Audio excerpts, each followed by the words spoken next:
Hello, and thank you for joining me today. I just wanted to go over some recent news that just happened last week, and it just has to do with the rollout of the Worldcoin. The founder Sam Altman, who's also the CEO of the ChatGPT, which is an AI technology, has come up with these new Worldcoin cryptocurrency technology, and it just got implemented last week. Before we diving into the actual topic, I want to just give you a little bit of a background, and I found an article that really sums it up, and it's entitled "The CBDCs Are Coming, and the Elite Plan to Use These Digital Currencies to Enslave Humanity." It says the central bank digital currencies are feverishly being developed all over the globe. And this is something that should deeply alarm all of us. For a moment, I would like for you to imagine a world where the government instantly knows whenever you buy or sell something. No transaction will ever be truly private, not even your most personal or embarrassing ones. In addition, your money will not be truly yours your own under such system. Your access to digital currency system will be a privilege, which could potentially be suspended or revoked with a click of a mouse. All of a sudden, you will not be able to buy or sell anything, and you will become an outcast from society. Under no circumstances should any government ever be given such power. The cryptocurrency technology has praised itself. The enthusiasts and the people who really advocate for this have always we heard it through Bitcoin and Ethereum, that is a decentralized system that nobody has access to these. Now, the CBDC technology is basically the same as cryptocurrency, but they intend to centralize it, to have it under the power of a certain rule elite class that's going to be making all the rules for it. Unfortunately, the CBDCs are coming, and they are going to radically change how commerce gets done. Here in the United States, the Federal Reserve Bank of San Francisco has posted a job listing for a senior crypto architect to work on the development of a digital dollar. U.S. Representative Warren Davidson is very upset about this because he believes that a CBDC issued by the Federal Reserve will be a financial equivalent of the Death Star. The job description specified that the Federal Reserve seeks a technologist to perform central bank digital currency research and development. The expert will work to ensure the Federal Reserve is well positioned to design, develop, and implement technology to support a CBDC as might be required by the Board of Governors. Although the job listing shows that the Federal Reserve is only working on CBDC research, Representative Davidson believes it is a sign of what is to come and describe it as the financial equivalent of the Death Star. Davidson added that CBDC will turn money into a tool of coercion and control. Sadly, he's right on target. Once digital dollars issued by the Federal Reserve become the dominant form of currency in our nation, whoever has the power over the system will truly be have an unprecedented tool of coercion and control. So we must not allow this to happen. Sadly, CBDCs are now in development around the world. So it's not just in the United States. Every country is working on this. For example, the UK has been moving toward the development of their own CBDC. Meanwhile, the EU is looking for creating a digital version of the euro. The following comes from the official website of the European Central Bank. They say, we're working with the national central banks of the euro area to investigate whether to introduce a digital euro. It will be a central bank digital currency, an electronic equivalent to cash, and it will complement banknotes and coins, giving people an additional choice on how to pay. So they're going to, of course, transition into this. They're not going to give it to everyone cold turkey, but you see where this is going. A CBDC is currently being tested in Brazil, and it turns out that it has a hidden backdoor. It has hidden backdoor features that will actually allow the government to freeze people's funds and adjust their balances at will. Brazil, like most other masters, seek to control the population with a central bank digital currency, or CBDC. Its pilot program made it possible for the ruling class to have complete control over the money of the slaves. The new system contains hidden backdoor features, allowing the Brazilian government to freeze people's funds and adjust their balances at will. Even though these features are hidden, there is no secret as to why these sociopaths are so desperately need the people to accept their enslavement through a CBDC scheme. According to a blockchain developer by the name of Pedro Magalhães, founder of Web3 consulting firm Laura Labs, the ruling class will have access to every single slave's bank account once they roll out the CBDC system. Magalhães claimed that he reverse engineered the code behind Brazil's CBDC program, which led him to his shocking discovery.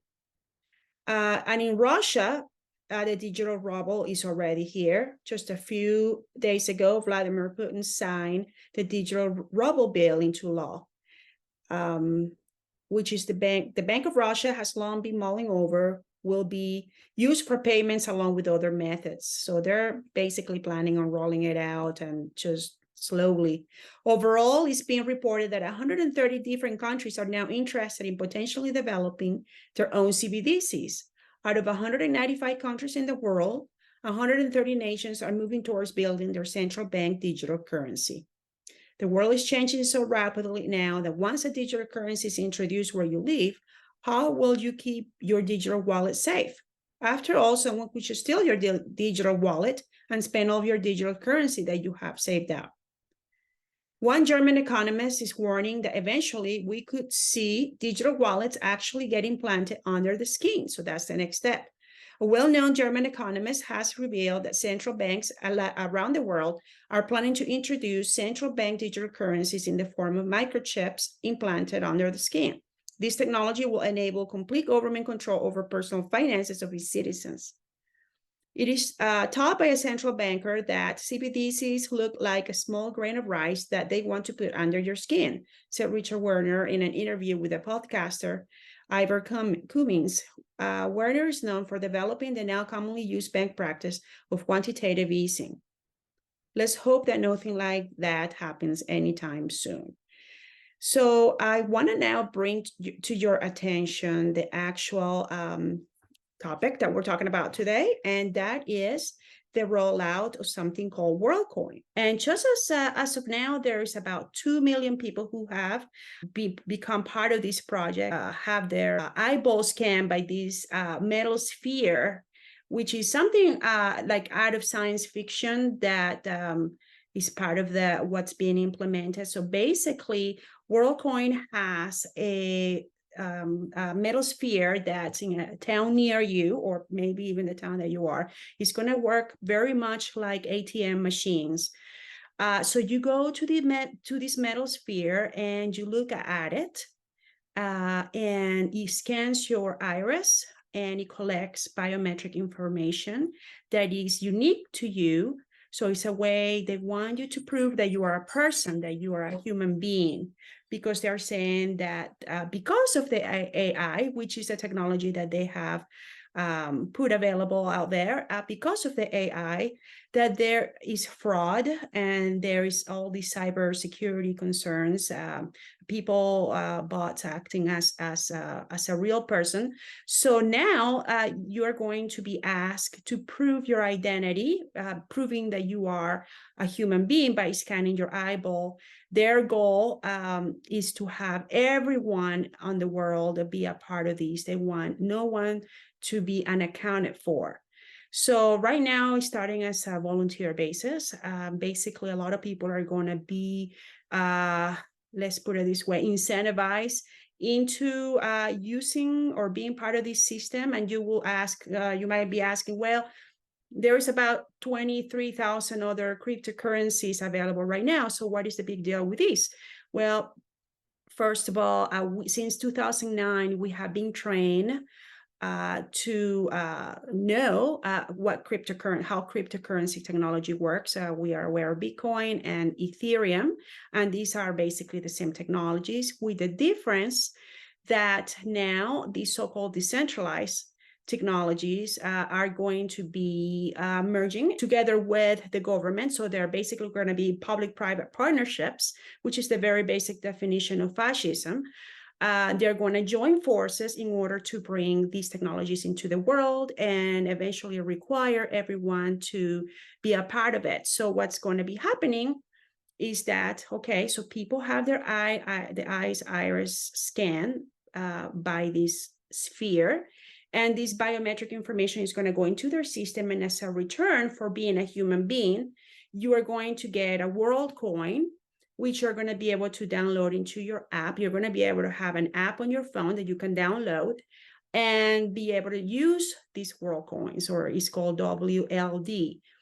And what they're one of the goals of these so-called technology that they have come up with is that the intent is to eliminate poverty by having a universal basic income, which is going to be what they say a safety net for people to be able to have this income and cover the basic expenses while they can focus their energy on accomplishing higher goals, career goals, or life goals, and be able to live more fruitful lives. But we know from lessons that we have learned from from the past, from history, that communism and socialist policies don't work at all. We have seen communism fails every time, and communism is basically when the resources are supposed to be distributed equally, but they run out of the resources, so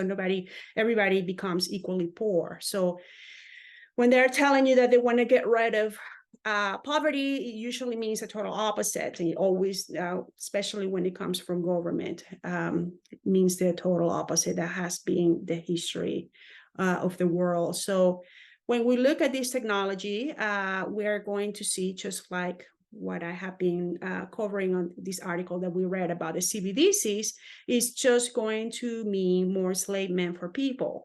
They're going to incentivize people and coerce them into becoming a part, having their eyeballs scanned, so with these spheres, so that they can give up all their information that is very unique to them. And they say it's your biometrics, and they say they're going to keep it safe. But we know from other things that they've done before that they usually just share this information or sell your personal information to other corporations, and they make a profit on it. And this money is then again recycled into the same vicious cycle that they have going on. So the whole practice of creating a problem to create a reaction, obtain a reaction, and then they have the solution is being implemented again. So what we're going to do, we're going to go over these white papers that they have on their website, and then we're going to take a look at their video. There's a very important video that you need to watch. Okay, so this is the Worldcoin white paper entitled A New Identity and Financial Network, Introducing Worldcoin. Worldcoin was founded with the mission of creating a globally inclusive identity and financial network owned by the majority of humanity. So all their intention is for every single one in the world to have these, to be able to scan their eyeball so that they can give you this Worldcoin. If successful, Worldcoin could considerably increase economic opportunity, scale, and reliable solution for distinguishing humans from AI online while preserving privacy, enable global democratic processes, and show a potential path to AI-funded UBI. That's a universal basic income. That basically what they want to do is just have everyone get these coins in exchange for their biometrics to get a universal basic income. Worldcoin consists of a privacy-preserving digital network built on proof of personhood, and their laws allows a digital currency, WLD. Every human is eligible for a share. All you gotta be is a human to be eligible for this. Of WLD simply for being a human. World ID and WLD are currently complemented by World App. In other words, you have to download these into your phone or computer. The first front end to World ID and Worldcoin protocol developed by contributor team at Tools for Humanity. Proof of personhood is one of the core ideas behind Worldcoin and refers to establishing an individual is both human and unique. Once established, it gives the individual the ability to assert they're a real person and different from another real person without having to reveal their real world identity. All they're going to do when they scan your eyeball is get all the information, biometrics, or whatever other info they can, and that information they're going to have access to that. They are telling you they're not gonna share with anybody else, but that remains to be seen. Today, proof of personhood is an unsolved problem on a global scale, making it difficult to vote online or distribute value on a large scale. The problem is even more pressing as increasingly powerful AI models, which they have invented, will further amplify the difficulty of distinguishing humans from bots. If successful as part of the Worldcoin, World ID will become a global proof of personhood standard. So the only way to prove that you exist will be if you have Worldcoin, the Worldcoin, if you give them your information by letting them scan your eyeball. Some of the core assumptions behind Worldcoin are: proof of personhood is a missing and necessary digital primitive. This primitive will become more important as increasingly powerful AI models become available. Scalable and inclusive proof of personhood for the first time allows aligning the incentives of all network participants around adding real humans to the network. Bitcoin is issued to secure the Bitcoin network. Worldcoin is issued to grow the Worldcoin network. We secure inherited from Ethereum. So as you can see, all you have been a part of since 2009 with the implementation, with the use of Bitcoin, the so-called decentralized currency, cryptocurrency, is basically you have been learning, you have been trained on how you're going to be a part of these. So everything that you know about Bitcoin or Ethereum is going to be transferred to this new thing that they are rolling out. In a time of increasingly powerful AI, the most reliable way to issue global proof of personhood is through custom biometric hardware. The following dynamic white paper shares the reasoning behind the implementation of the project, as well as the state and roadmap. So in this World ID's privacy-preserving proof of personhood enables users to verify their humanness online while maintaining the privacy through zero-knowledge proofs via a custom biometric device called the orb. So basically, they collect this information, and you can trust them. The World Economic Forum and the Bilderberg groups and the elites, you can trust them with the information that they will collect from scanning your eyeball. The orb has been designed based on the realization that custom biometric hardware might be the only long-term viable solution to issue AI-safe proof of personhood verification. So they have come out with all these AI protocols and all these AI technology, and that's causing a problem. So now they have a solution for it. In the next video, I want to show you just this complete video of exactly what coming right out of their mouths, what they're saying about this technology and how they have created a problem, and now they want to have the solution to this problem, which is further enslavement. Too often, we have seen what happens when technology outpaces regulation. The unbridled exploitation of personal data, the proliferation of disinformation, and the deepening of societal inequalities. We have seen how algorithmic biases can perpetuate discrimination and prejudice, and how the lack of transparency can undermine public trust. This is not the future we want. If you were listening from home, you might have thought that voice was mine and the words from me. But in fact, that voice was not mine. The words were not mine. And the audio was an AI voice cloning software trained on my floor speeches. The remarks were written by ChatGPT when it was asked how I would open this hearing. And you heard just now the result. The audio and my playing it may strike you as curious or humorous, but what reverberated in my mind was, what if I had asked it, and what if it had provided an endorsement of Ukraine surrendering or Vladimir Putin's leadership? That would have been really frightening. And the prospect is more than a little scary. This is a remarkable time to be working on artificial intelligence. But as this technology advances, we understand that people are anxious about how it could change the way we live. I believe that there will be far greater jobs on the other side of this, and that the jobs of today will get better. I think it's important. First of all, I think it's important to understand and think about GPT-4 as a tool, not a creature, which is easy to get confused. My worst fears are that we, the field, the technology, the industry, cause significant harm to the world. I think that could happen in a lot of different ways. It's why we started the company. It's a big part of why I'm here today and why we've been here in the past and we've been able to spend some time with you. I think if this technology goes wrong, it can go quite wrong. And we want to be vocal about that. We want to work with the government to prevent that from happening. But we try to be very clear-eyed about what the downside case is and the work that we have to do to mitigate that. Given that we're going to face an election next year and these models are getting better, I think this is a significant area of concern. I think there's a lot of policies that companies can voluntarily adopt, and I'm happy to talk about what we do there. I do think some regulation would be quite wise on this topic. Form a new agency that licenses any effort above a certain scale of capabilities and can take that license away and ensure compliance with safety standards. Number two, I would create a set of safety standards focused on what you said in your third hypothesis as the dangerous capability evaluations.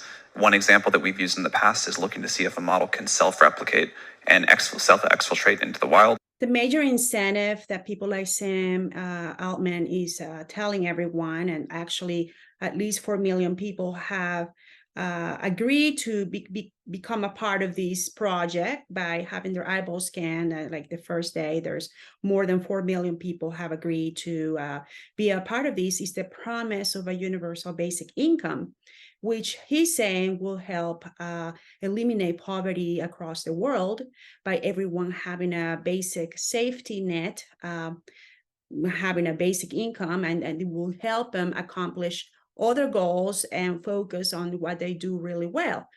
However, we know this not to be the case, and we've seen that the same philosophy of communism has not worked out well in other countries where people, when they're equally, when the income is distributed this way, people are equally poor and equally miserable.